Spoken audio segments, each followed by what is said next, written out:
Hi, this is Rabbi Chaim Kaufman. Welcome to our 56th installment in the Torah portion of the week. We're holding by Parshas Lech Lecha, the story of Avram, God coming to Avram and telling him to go to a land that he doesn't know, and he's going to get all this merit. He fights the 4 kings against the 5 kings and tries to save his nephew Lot. His wife gets taken. A lot of interesting things in this parsha. So chapter 15, I want to focus on one thing here. Chapter 15, verse 1, it says, after these events, the word of Hashem came to Avram and Abraham in a vision, saying, fear not, Avram, I am a shield for you. Your reward is very great. So Torah here says that Avram's got nothing to worry about, that God's going to give him a tremendous amount of merit for what he's done, and he says, and God says that I am a shield. I'm going to be a shield for you. So it comes along the Medrash. The Medrash says, as Moav Rebbe Rav Agon Moshe Sternbuch brings down, that the Medrash says that Avram thought that after the miracle of being saved in the fiery furnace in Or Kasdim, right? He comes out of Or Kasdim, and Or Kasdim, some bring down that was one of the trials that he had because he was thrown into the fiery furnace by Nimrod, and he survived miraculously. So the Medrash says that after he comes out of the fiery furnace and he is saved, and the war of the kings, right, the 4 kings against the 5 kings, and he goes to war in order to get his nephew Lot to go save him. So Avram says that he thought that he got all the merit that he was going to get in this world through these miracles that occurred, and God says to him, no, don't worry, that it was a gift I gave you, and I'm going to give you a tremendous amount of merit. Your merit is going to be forever, so don't think that your merit has necessarily been used up. So my Rebbe here says it's a wonder over here, because Avram gives over his life, to sanctify God's name by going into the fiery furnace. How could it be that if he sacrificed so much, how could it be he thought he was going to, he didn't have any more merit, that he wasn't going to get any merit for what he did? Also, the Talmud says that they asked Rebbe Elazar, when he was getting tremendous amount of suffering, that he should be happy. He should be happy he's getting suffering in this world, because maybe if he didn't suffer in this world, so maybe it's all easy in order that he received the reward in this world, and he's not going to get any reward in the next world. But it's a little bit difficult to understand, certainly, the ways that God runs the world. How could a tzaddik, someone so great as Rebbe Elazar, think that he got everything in this world and he wouldn't have a portion of the world to come? Now, Rebbe points out an important point, and this is really what I want to focus on, and that is that when God changes nature, in other words, he makes a miracle for somebody, whatever the miracle is, after the miracle is done, he demands much more from that person. And if the person doesn't live up to what he did, the miracle that God did for him, then he's going to lose out. So Avram thought, perhaps I'm not on the level. I really wasn't on the level to have these miracles done for me. But now that the fact that miracles were done, maybe that's it. Maybe I don't have any merit. Maybe, that's it. It's game over. I'm not, I got all my merit. I'm not going to have a portion in the world to come. So this brings up a tremendous point that I think is important to dwell on, and that is miracles that happen to a person.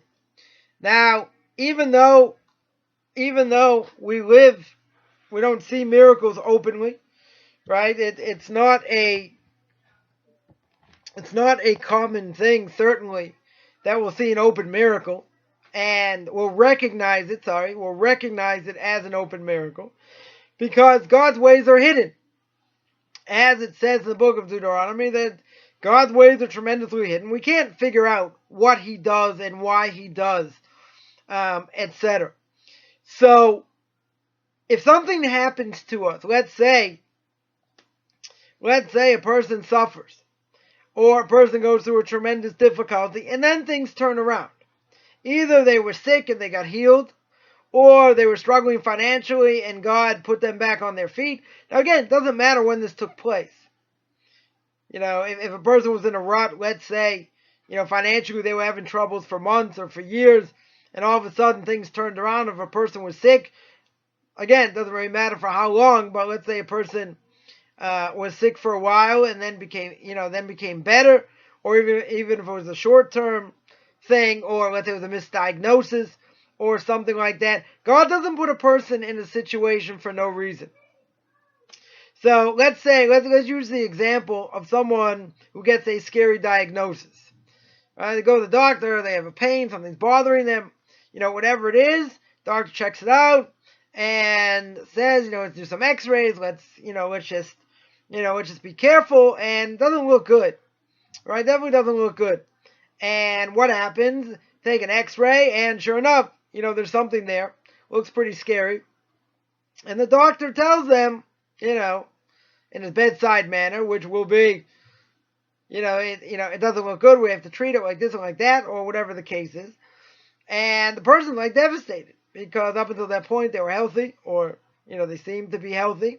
And all of a sudden something, came along and showed that they're not. But let's say that, the doctor made a mistake.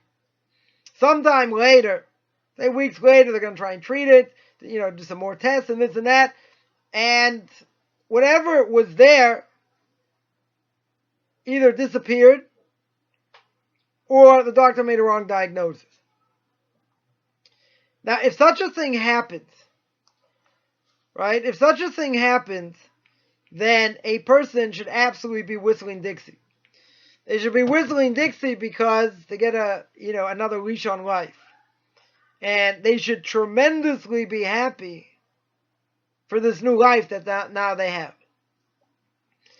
So the question is going to be, the question's really going to be, what happens now? Does this person who's had, this change in diagnosis, or this upswing in livelihood, or whatever the case is, does it change them? Now, the reality is that when a person goes through a difficult time, whatever it is, that if they're on the other side, they're like whistling Dixie, as we mentioned. But see, we only realize what we don't have, especially when it comes to health or livelihood, that when we don't have it, we take it for granted. And then all of a sudden we're thrown into flux. All of a sudden I was healthy, now I'm not healthy. Or I had livelihood and now it's been taken away, or now it's more difficult for however long it lasts. We take a lot of things for granted. The fact that we breathe, regardless of how much pollution is out there or not, we still breathe, we're still alive. Obviously the alternative is worse. But, when we think about it, why are we not more appreciative? Why is it that we don't, take advantage of what we have and only realize how important it is, once it's gone? So a simple answer is that we get distracted in this world. And we take a lot of things for granted. One of the things, certainly as a Jew, as an Orthodox Jew, or every Jew for that matter, everyone has the same obligation, forget denominations. They all have the same obligations, the same Torah that was given on Mount Sinai. So, if you make a blessing, every day, on food, for health, as we say in the Shemona Esrei, the silent meditation, for livelihood, all these different things. We make blessings for. So when we make the blessing, we say, Baruch atah Hashem Elokeinu melech olam. Blessed, or the wellspring of blessing, are you, God, King of the world. Now, there are two aspects of a blessing that are important to be known as a blessing, otherwise it's nothing. And that is, you have to say God's name, and you have to say that He runs the world. If you make a blessing, you don't mention God's name, or you don't mention the fact that He's King of the world, it's not a blessing. It's nothing. It's not even a blessing in vain. It's nothing. So what's the purpose of making a blessing? The purpose of making a blessing is giving credit to where credit is due. It's giving credit to God that gave us whatever it is we're making a blessing on. Again, even if we're not in great health, even if we don't have great livelihood, we're still here. He's still providing for us, whether more, whether less. But we are thankful. We are showing our thanks. He deserves that thanks because of what He does for us. So when we make a blessing, let's say over food, we're giving thanks for having that food. Now, even if we don't make a blessing, let's say we don't make a blessing, God forbid, of food that we eat. So if you don't make a blessing, then you're not appreciative. You're not showing proper appreciation. Not only that, you're taking something that doesn't belong to you. You're not giving credit where it's due. So in that sense, it's as if you stole. So what do you mean? I bought this food in the supermarket or whatever. It's mine. What do you mean I stole? I didn't steal. The money I used to buy it wasn't stolen money. So why is it considered like I stole? Simple answer is, I got benefit from something without giving proper credit, without appreciation. Right? That in the vernacular, we call it someone who's not appreciative. That's bad. So how can it be? If we live in a world, all things being equal, there is abundance. A tremendous abundance of food. If I have the ability to buy food, I'm not living on the street. Right? I'm not, so dirt poor, I don't have food. I may not be living the life of luxury, but I have food. It's not a small thing. How can I not be appreciative of what it is by not making a blessing and thanking the one that brought it into this world? You tell me the farmers, they have all these crops and they have wheat, and then they cut the wheat and they grind it and make it into flour and other things. Makes it in, sends it to different places. Flour's ground, made into other things. That's where food comes from. It doesn't just come from the supermarket, even though my Rebbe wants this. I said, yeah, every blessing that we make over food should be shakol in the ebed varo. That everything was created, shakol in the that it was for His honor. That's like your catch-all blessing for, let's say, for meat, for fish, things that don't grow from the ground, to grow from a tree, or not from one of the 5 grains, or bread. So I told my Rebbe, tongue in cheek, every blessing, every food that we eat, the blessing should be shakol. So my Rebbe said, what are you kidding? You got bread, you got cookies, it's totally different blessings. What are you talking about? You should only make that general blessing. Stuff grows from the ground, grows from a tree. So I said, what are you talking about? I just went down the street, bought it in a store. I bought it in a supermarket. Supermarket doesn't grow from the ground. Shakol. It's like, all right, there's the door. Don't, let yourself out by yourself. Now, we have to show appreciation.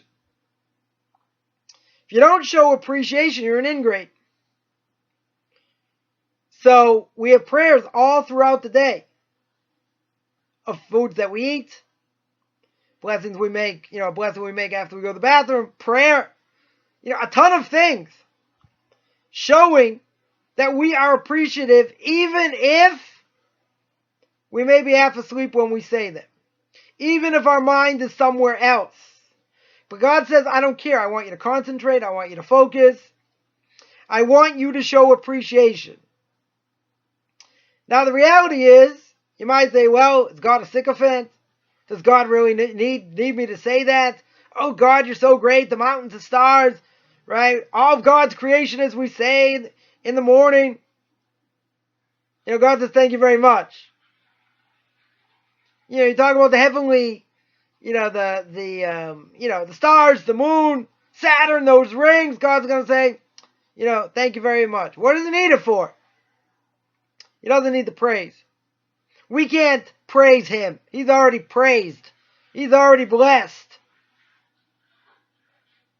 So the answer is, it can't be for him. Doesn't need it. So who's it for? It's for us. That's what prayer is all about. It gives us the ability to tap in to his world, to be appreciative of what he's given us. Not that he needs it. He doesn't need it. We're the ones who need it. So what does it do for us? First of all, we realize there's someone above us. We realize that there's someone who's taking care of things. Second of all, we realize that we have to be appreciative. If he's doing all these things, we certainly have to be appreciative of what he's done. And we can't think we're doing everything on our own.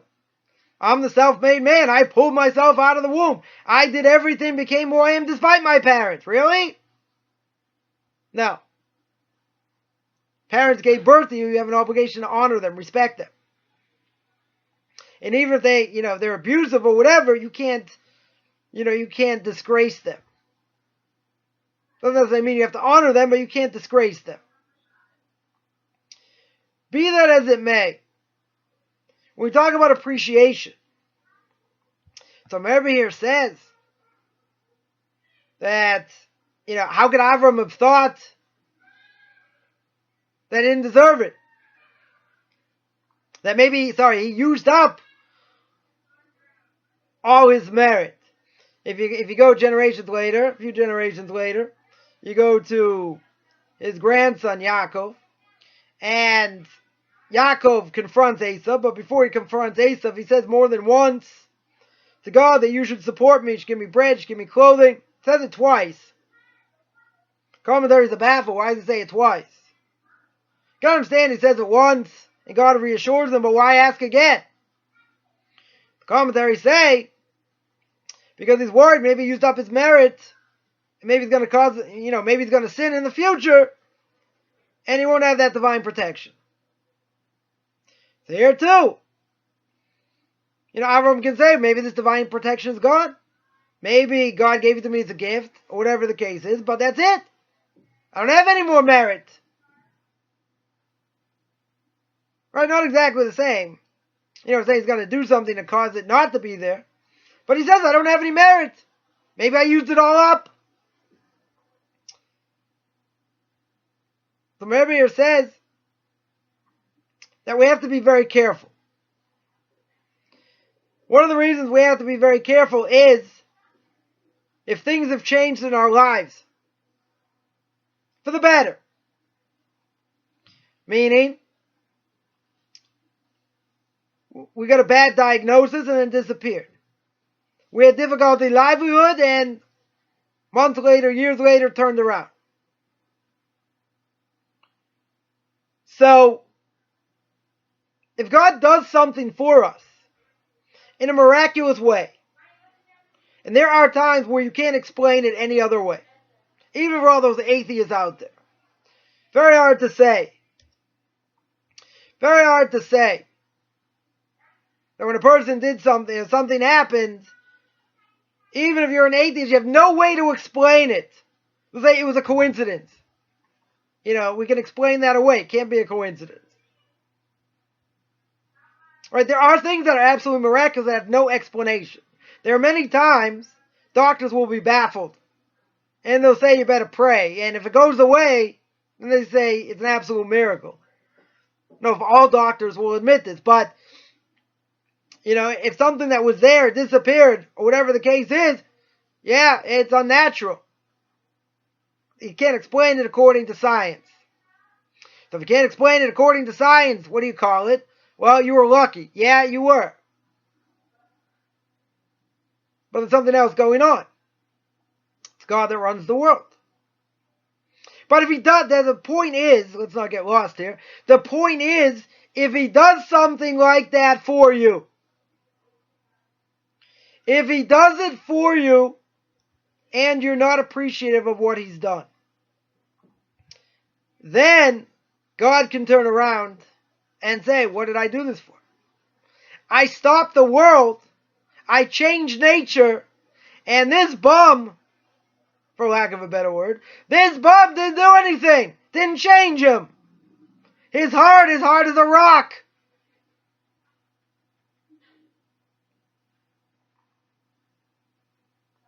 That's bad. Now, most of us, it probably had something done. Doesn't have to be an open miracle. But things have, could have orchestrated itself in a way where you can't explain it any other way. Now, the question is that split second, or sometime after that, are you the same person or not? If you're the same person, it doesn't affect you, then God absolutely wasted his time. And if God wasted his time, then things could be a lot worse. Because if he did something to change nature in some way, and you don't show absolute appreciation, and it doesn't change you, the repercussions are much greater. Because we have to keep in mind, the trials and tribulations that we have are there to wake us up, are there to get us to change. If we don't change, then that's bad. God's sending a message. We have to take the message, understand the message, and change. Now, even if we don't understand why exactly this thing is being done to us, which really doesn't matter. Probably a waste of time trying to figure it out. Some things are more obvious. But even if we don't understand and we can't figure it out, so someone will say, and I've been asked this question many times, okay, this, that, and the other thing is happening. Is it a general thing for me to do tshuva, to repent? Yes. On what specific thing? I don't know.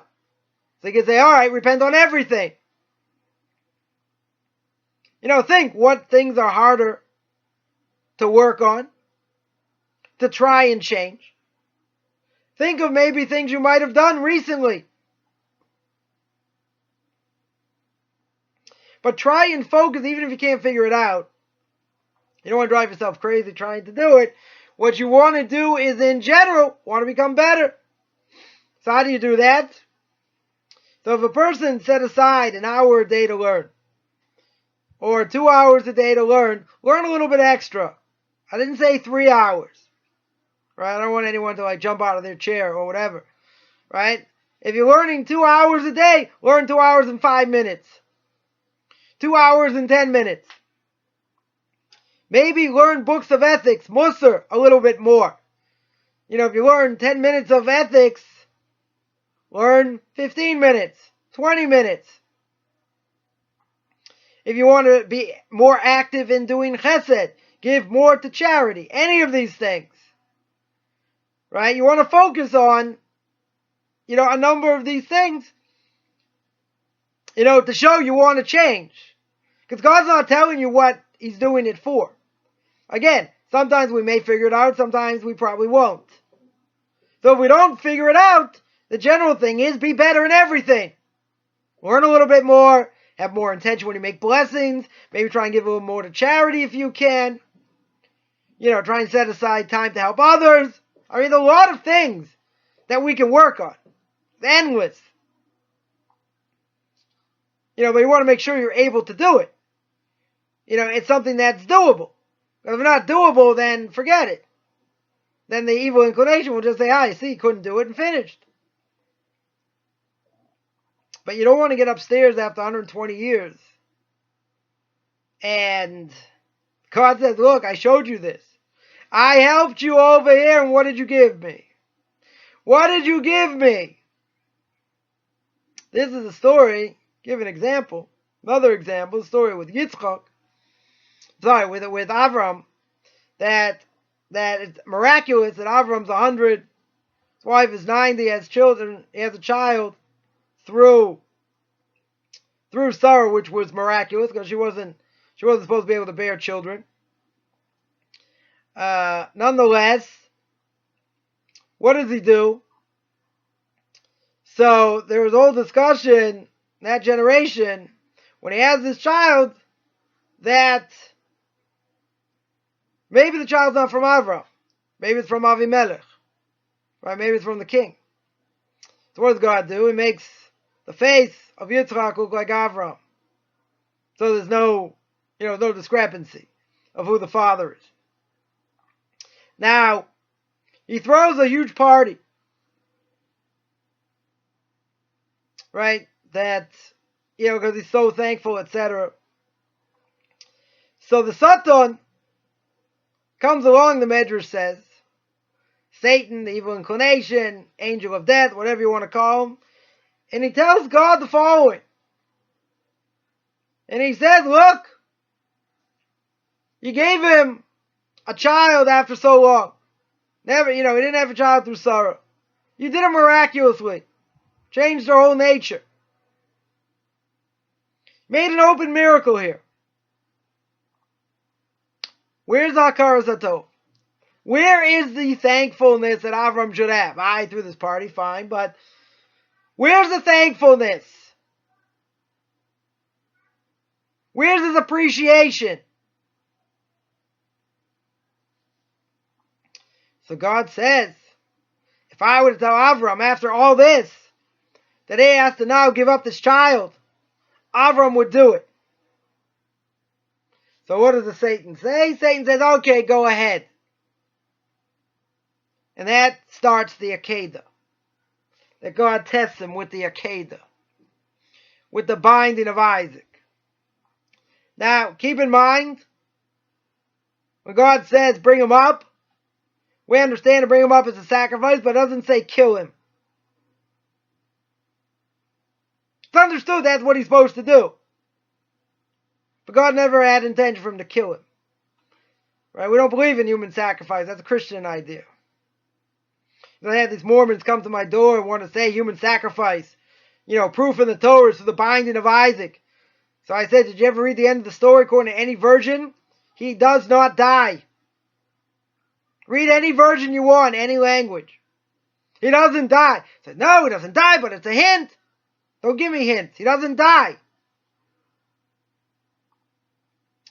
But it's a test, and it's a hard test. It's a hard test because he goes against everything he knows. God tells him, he's going to be your offspring. Through him is going to be the Jewish people. Further generations. He's going to represent you. He's going to be great in his own right. So why does he want to kill him? Why does he tell him to bring him up? If he telling me it wasn't his intention to kill him anyway, he never would have done it. Okay, but he's got to go through it. It was still a test to see if he'd go through it. To say, wow, what some people do, to listen to a God that he's never seen. Look how far religion goes. Look how closed-minded he was. God forbid. What a fanatic. God forbid. Avram comes, does what God tells him to do. He gives over his will to God's will, even if he doesn't understand why he's supposed to do this. Even if it doesn't make any rational sense. Now, there are many things in the Torah that we don't understand. Don't make rational sense.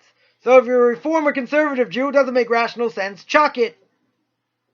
I don't have to do it. It doesn't make any sense. But if you believe that God is absolute, as the 13 principles attest to, if God is absolute, and He rewards and punishes, has the ability to reward and punish, we don't have an option here. Even if we don't understand it, you still have to do it. And at the end of the day, it's that type of belief system, regardless if it goes against our nature, that is going to be passed down to the next generation. Because the so-called movements that chuck it, what they don't understand, are disappearing. More than 60% intermarriage rate. Some places higher. Total ignorance out of the majority of Jews. So you make it so open-minded till your brains fall on the floor, it's going to disappear. The ones that are closer to the source, meaning they're keeping what the Torah says according to what oral tradition tells us to do, which has been passed down generation to generation. That's going to keep Jewish people together. That's what works. It's not about philosophy. Not about being open-minded. I can say, let's be as open-minded as we want. Tell me it works. If it doesn't work, you take a philosophy and flush it. Means nothing. I want to know what works. So you got one group that's vibrant, that 4 generations later is thousands of offspring. Everything else, I'm not even going to say, are pretenders to the throne. They don't even get up to bat.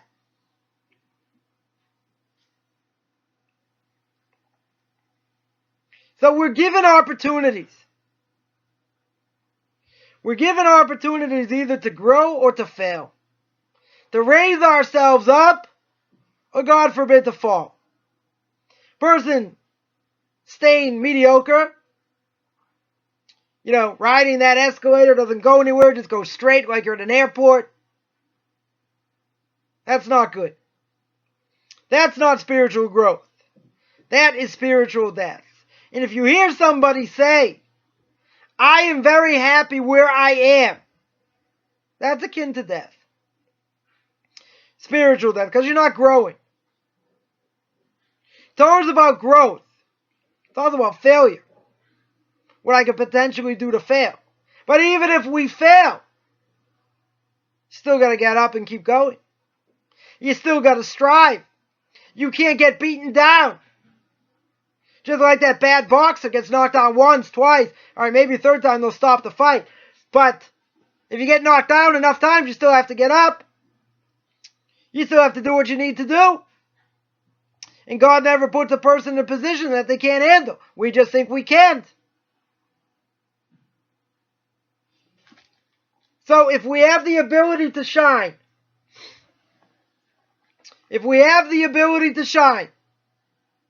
and God says, I'm going to put you in a certain situation, and I'm going to give you this,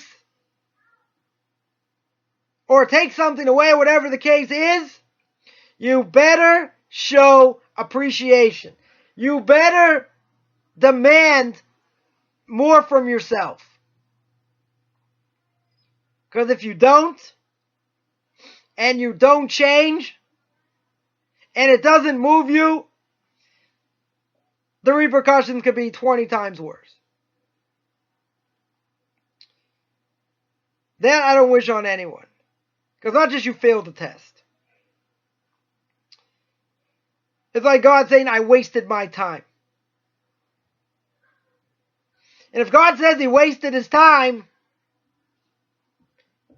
don't think next time around He's going to cut you some slack. Because if you thought the test was hard, what you went through, yeah, it could come back 10 times worse.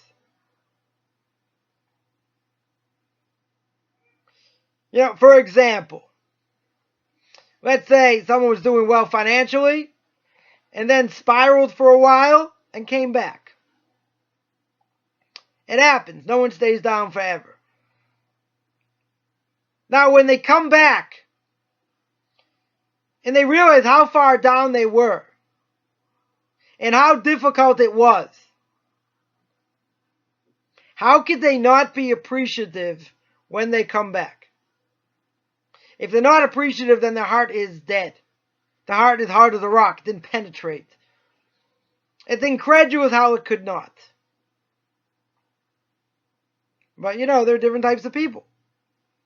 So when that happens, and God pulls you up, and you're not appreciative, you don't remember what it was like before, oh yeah, He can make it worse. If He chooses to.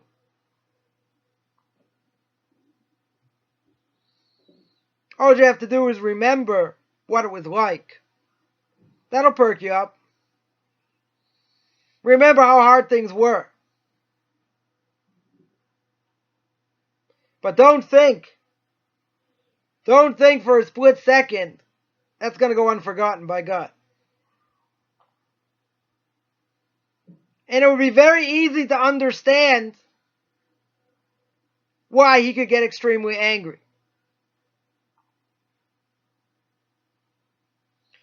We want to raise ourselves to the highest level. Well, there's one thing in this world, that we can't take for granted. That's life. Because at any time, any place, we could be gone tomorrow. In a split second. Life is very fragile. Got to make the most of what we have, even if it's hard. But if it's hard and now it's changed for the better, in whatever aspect, you better show appreciation. You better wake up the next day and the day after that, and the day after that, regardless of what's thrown at you, with a little bit extra oomph in your step. Because God doesn't have to give it to you. He could just as easily take it away and make it difficult.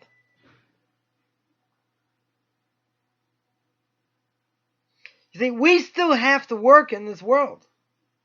We have to let God do what He does. As hard as it may be a bitter pill to swallow. But see, it's not all about doing what He wants and then everything's good.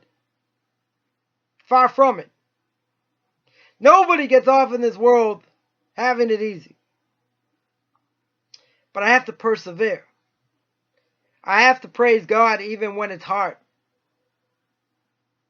It's a lot easier to pray when it's more difficult, when life is more difficult. But we have to pray at that level even when it's good.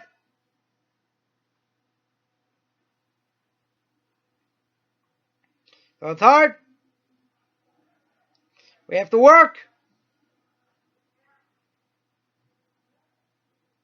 We have to be able to appreciate what we have.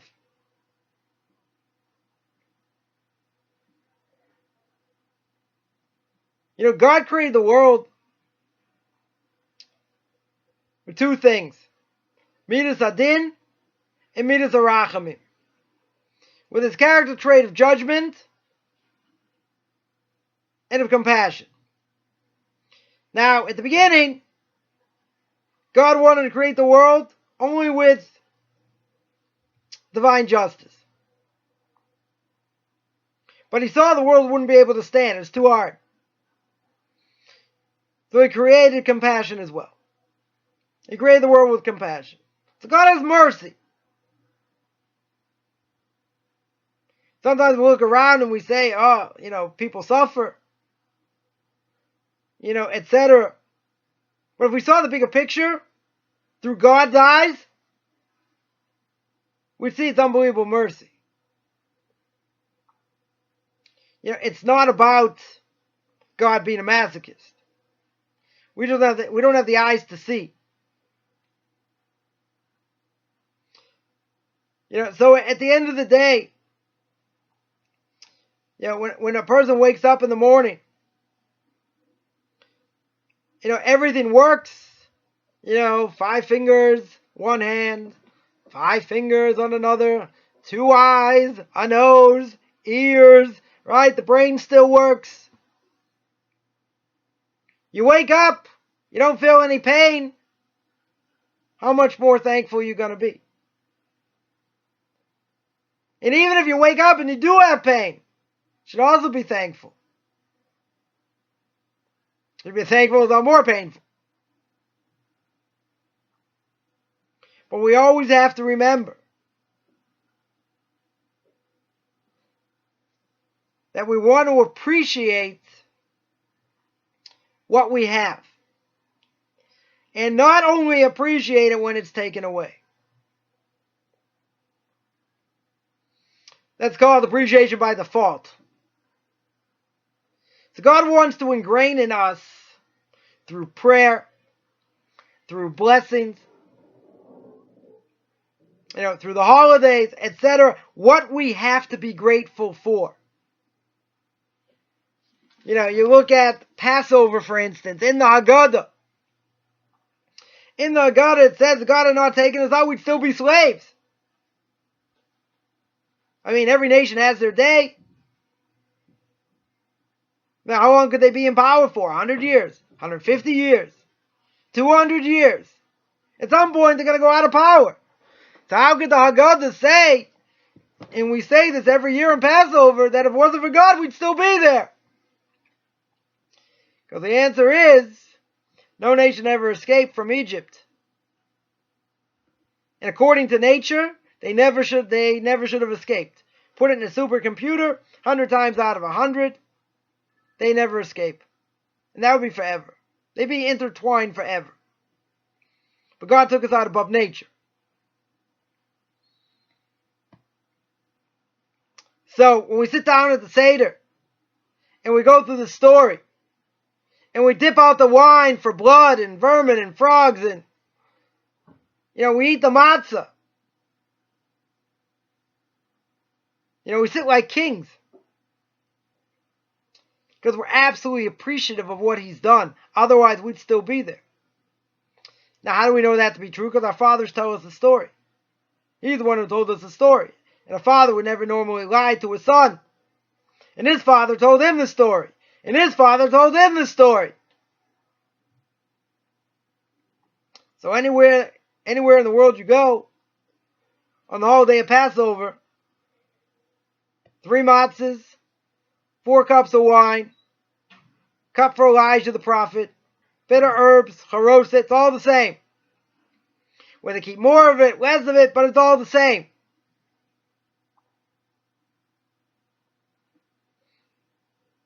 So when you look at Passover in general, so many things that we do that relate to Passover.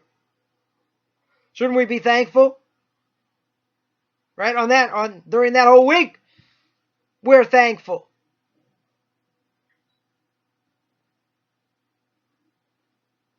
That's just about coming out of Egypt,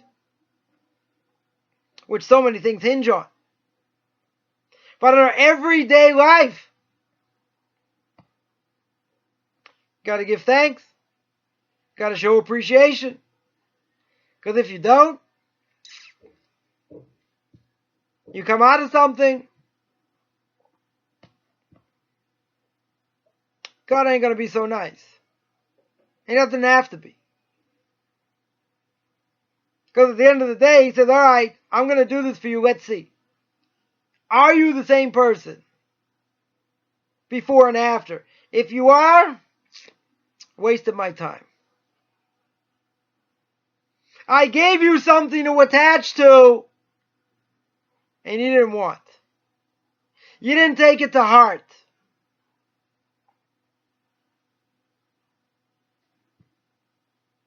So God says, all right, I'll find someone else. I'll leave you back to where you were. Maybe you will, maybe you won't. But certainly, If the situation comes around again, if he had mercy the first time, second time's probably going to have less. We don't want to wait to the last second till it happens again. Whatever level, as we mentioned, you'll be whistling Dixie because you're so happy you don't have it. Imagine a person had a shooting pain, and for a long time, however long, it doesn't go away. Sometimes better, sometimes worse. Then all of a sudden disappears. Don't be thankful that split second and that's it until it comes back. You always have to keep in mind, it's no longer here. And I remember what it was when I had it before. And I don't want it again.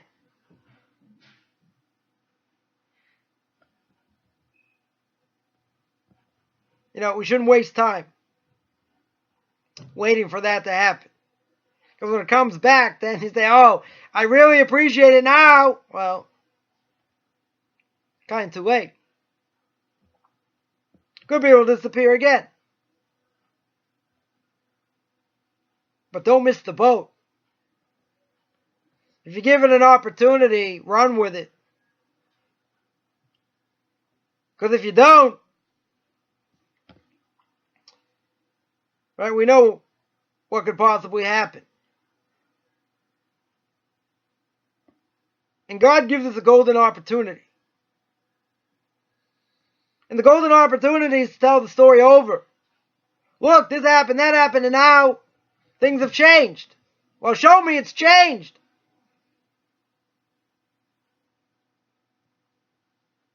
You tell the masses, look at what happened.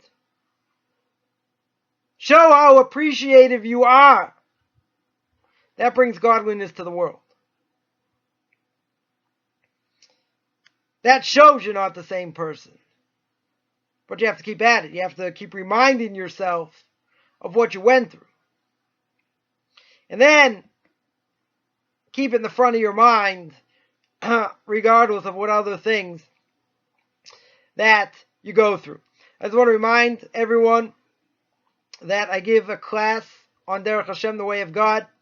And tonight, Tuesday night, 9 o'clock Eastern Time, we're going to speak about suffering and reincarnation.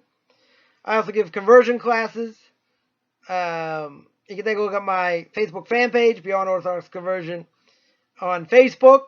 You can take a look at my blog, orthodoxconversion.com. Anyone who wants to contact me can contact me at rabbichaimkaufman@gmail.com, RABBICHAIMKOFFMAN @gmail.com. Wishing everyone a great Shabbos.